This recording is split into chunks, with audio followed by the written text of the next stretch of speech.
Okay.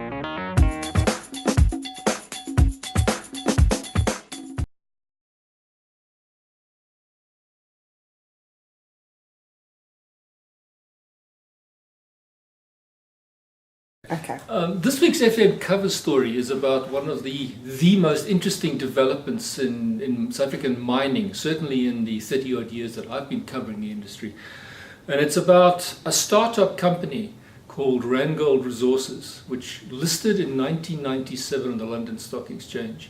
It had a bunch of exploration rights in Mali, and it owned one gold mine, which wasn't a very good one. Fast forward to today, 16 years later, that company is worth $1 billion more than AngloGold Ashanti, even though it currently only produces, for its own account, 800,000 ounces of gold, and AngloGold Ashanti produced last year about 4 million ounces of gold.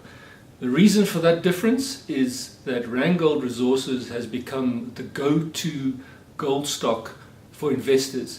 It's given far better returns than its much larger competitors such as AngloGold Ashanti, Newcrest and Barrick. And that's why they've rated it higher. And you have the situation where that much smaller company in terms of production is worth so much more in terms of market cap. Now, to do that, the company, which is run by Mark Bristow, has evolved an operating management philosophy which works in Africa.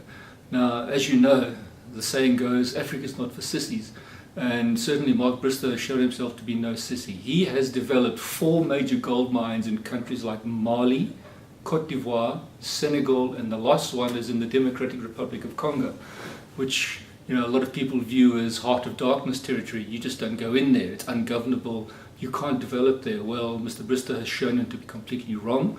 He's brought in his Kibali mine on schedule, in fact ahead of schedule and on budget. It's one of the biggest economic developments for the DRC since that country got its independence. So all in all, a good news story for Africa. All in all, a good news story for Randgold investors, because that share price has outperformed just about everybody else in the gold price in the gold equity sector.